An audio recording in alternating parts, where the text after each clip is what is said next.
কিছুক্ষণ আগে দেখাচ্ছিলাম আনন্দপুরে জুতোর কারখানায় আগুন লেগেছে, কিন্তু আগুন ছড়িয়ে পড়েনি। ছড়িয়ে পড়ার আশঙ্কা করা হয়েছিল, যদিও দমকলের তৎপরতায় আগুন দ্রুত অনেকটাই নিয়ন্ত্রণে আনা গেছে। এখন স্তিমিত একদম ধোঁয়া রয়েছে।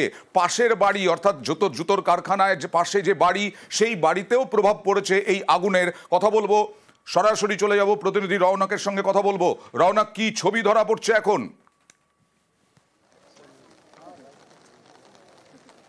দেখো, একেবারে আনন্দপুরে গুলশান কলোনি এই প্লাস্টিক সলিউশনের যে কারখানা জুতোর, সেই কারখানায় 2:20 নাগাদ আগুন লাগে। তোমাকে দেখাবো, এখনো সাদা ধোঁয়া সেই কারখানা থেকে বেরোচ্ছে।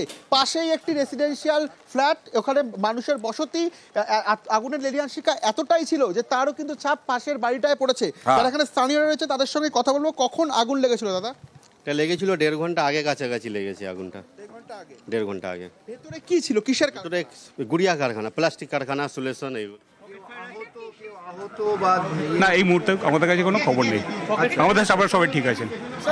না, এখনই না, এটা যে কন্টেন্ট আছে এখানে পকেট ফায়ার এখনো নেই। আমরা চলছি, এবার মানে চলছে কিছু কিছু অ্যাসবেস্টাস বা টিনের নিচে কিছু ফায়ার হয়তো আছে, এবার সেগুলোকে আমরা দেখছি। এখন না, সেটা এখন এই মুহূর্তে বলা সম্ভব না। এখানে রাবার আর অ্যাডহেসিভের কারখানা আছে। বলুন। আর মোটের ওপর এখানে মানে আশপাশে কেউ আহত বা এর মধ্যে কেউ ছিল, আটকে ছিল বা যাদের উদ্ধার করেছে? না, এরকম আমাদের কাছে কোনো খবর নেই। আহত হওয়ার কোনো খবর নেই। আমাদের কাছে কোনো খবর নেই এই মুহূর্তে। কেউ আটকে ছিলেন না কারখানার মধ্যে, জানিয়ে দিলেন দমকল অফিসার।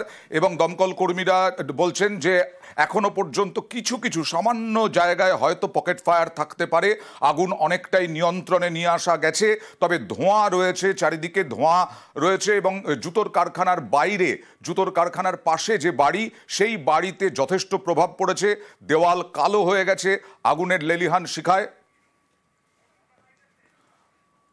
দেখা যাচ্ছে বিভিন্ন কন্টেনারের মধ্যে বিভিন্ন রকম কেমিক্যাল অ্যাডহেসিভ সমস্ত আছে।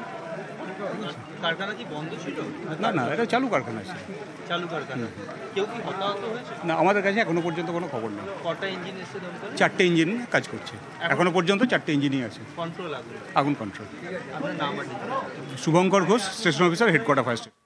চালু কারখানা, কিন্তু কেউ ছিলেন না বলেই এখনো পর্যন্ত খবর, যার ফলে আটকে থাকার কোনো খবর নেই।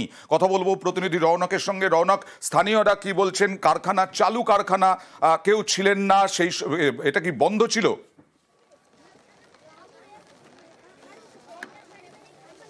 দেখো, একেবারেই আমার সঙ্গে একজন রয়েছে। দাদা, এই আগুন কখন লেগেছে? 1.5 ঘন্টা আগে। তখন এই কারখানায় যখন আগুন লাগে, ভেতরে কেউ কি ছিল? লোকজন কাজ করছিল। দেখেছেন আপনি? আমরা দেখেছি। তারপরে কি তারা নিরাপদে বেরিয়ে আসতে পেরেছে? ওনারা বেরিয়ে এসেছিলেন, নিরাপদে বেরিয়ে এসেছিলেন। চালু কারখানা ছিল? চালু ছিল। কোনো ফায়ার সিস্টেম, এদের অগ্নি নির্বাপক কোনো ব্যবস্থা রয়েছে? না, এরকম কিছুই নেই। কিছু নেই, এরকম কিছু নেই। কবে থেকে এই কারখানা চলছে এখানে, গোডাউন? এই গোডাউন ধরে রাখুন আজ দিয়ে 25 বছর কাছাকাছি। 25 বছর ধরে এই গোডাউন, এবং এখানে গুড়িয়া কারখানা। কাজ চলছিল, কাজ করছিলেন বেশ কয়েকজন। তারা নিরাপদেই বেরিয়ে আসেন আগুন লাগার সঙ্গে সঙ্গে, এরকমটাই প্রত্যক্ষদর্শী বলছেন। কথা বলবো প্রতিনিধি সমীরের সঙ্গে। সমীর, কি অবস্থা দেখছো এখন? সমীর, শোনা যাচ্ছে? দেখো এখনো পর্যন্ত 4টে ঘটনাস্থলে ইঞ্জিন এসছে, বিদ্যুতের। অয়নদা শোনা যাচ্ছে? হ্যাঁ, বলো। হ্যালো হ্যালো,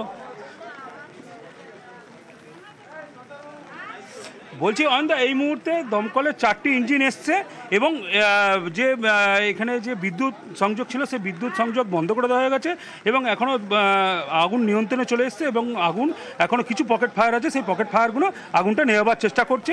এবং যে দমকলের 4টি ইঞ্জিন এসছে বলে জানিয়েছেন, এবং যে জুতো কোম্পানি ছিল, সেই জুতো কোম্পানি চলছিল জুতোর কারখানা, জুতোর কারখানায় চালু কারখানা, সেখানে কাজ করছিলেন বেশ কয়েকজন বলে প্রত্যক্ষদর্শীরা জানাচ্ছেন। তারা নিরাপদে বাইরে এসেছেন আগুন লাগার সঙ্গে সঙ্গে।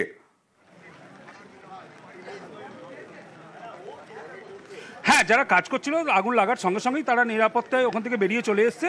আসার আগেই তারপরে একজন কেউ হতাহত হওয়ার কোনো খবর নেই এখনো পর্যন্ত।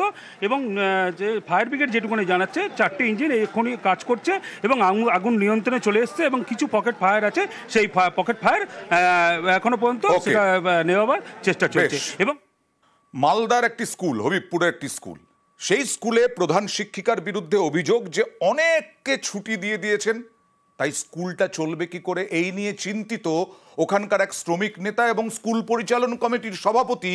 আর সেই চিন্তায় তিনি প্রধান শিক্ষিকাকে শাসানি, তার বিরুদ্ধে অভিযোগ। এবং শিক্ষিকাকে দেখুন, দেখা যাচ্ছে সিসি ক্যামেরার ফুটেজে, সেই শিক্ষিকাকে শাসানির অভিযোগ, আঙুল উঁচিয়ে হুঁশিয়ারির অভিযোগ।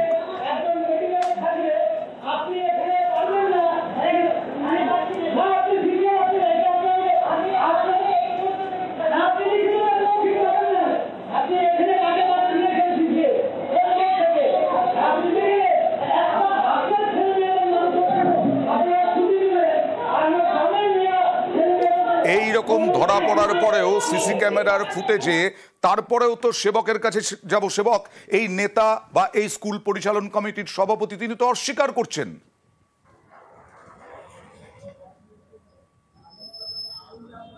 একদমই, দেখো যেটা জানা যাচ্ছে যে এই স্কুলে গার্লস হাই স্কুল তার এই বছরের প্রথমেই এই পরিচালন সমিতির সভাপতির দায়িত্ব নেন স্থানীয় তৃণমূল নেতা সুবোধ রায়, এবং তারপর থেকে নানা ইস্যুতে কিন্তু এই ভারপ্রাপ্ত প্রধান শিক্ষিকার সঙ্গে তার একটা বিবাদ, মতভেদ, মতপার্থক্য চলছিল। আর এরই মধ্যে স্কুলে ঢুকে হুঁশিয়ারি দেওয়ার অভিযোগ, অন্তত প্রধান শিক্ষিকা যে অভিযোগ করছেন পরিচালন সমিতির সভাপতির বিরুদ্ধে, এবং যে ছবি সিসিটিভিতে উঠে আসছে তা নিয়ে কিন্তু শোরগোল পড়েছে। এই কারণে যেটা একটা শিক্ষাঙ্গন, সেখানে যদি পরিচালন সমিতির সভাপতি বা ভারপ্রাপ্ত প্রধান শিক্ষিকার মধ্যে এইরকম উত্তপ্ত বাক্য বিনিময় হয়, যেখানে বলা হচ্ছে সব শিক্ষিকা নাকি আতঙ্কিত, আর এই পরিচালন সমিতির সভাপতি এবং যোগ্যতারও প্রশ্ন তুললেন প্রধান শিক্ষিকার, তিনি যখন বলতে গিয়েছিলেন তখন কি বলবেন? একদমই, তিনি যেটা বলছেন যে প্রধান শিক্ষিকা যেভাবে কাজকর্ম করছেন এইভাবে তিনি কাজকর্ম করতে পারেন না, সেটা সঠিক নিয়মে হচ্ছে না, যোগ্যতা নিয়ে প্রশ্ন তুলছেন। একই সঙ্গে মিড ডে মিলের দুর্নীতির অভিযোগ আনছেন, যদিও পরিচালন সমিতির সভাপতির বিরুদ্ধে কিন্তু পাল্টা অভিযোগ আনছেন এই শিক্ষিকা। দেখি ভারপ্রাপ্ত প্রধান শিক্ষিকা কি বলছেন আর অভিযুক্ত যিনি তিনি বা কি বলছেন। ফুটেজ দেখেছেন, সিসিটিভি ফুটেজ দেখেছেন, তাতে তো বুঝতেই পারছেন কিরকম টাইপের হয়েছে।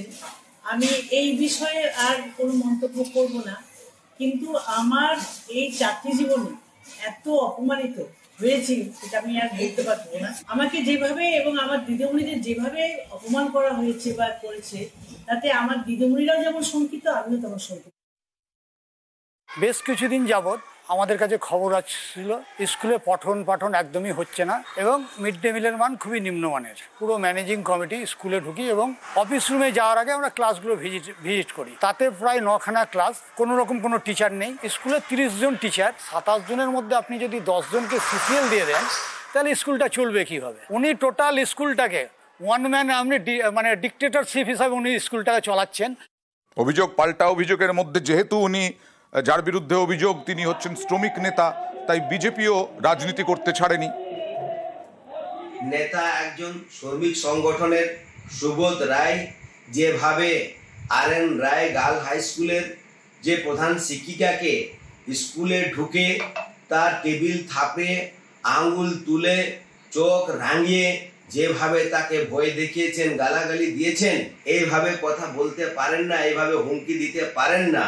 আমাদের শিক্ষা ব্যবস্থা শেষ করে দিয়েছে, আবার শেষ করতে চাইছেন।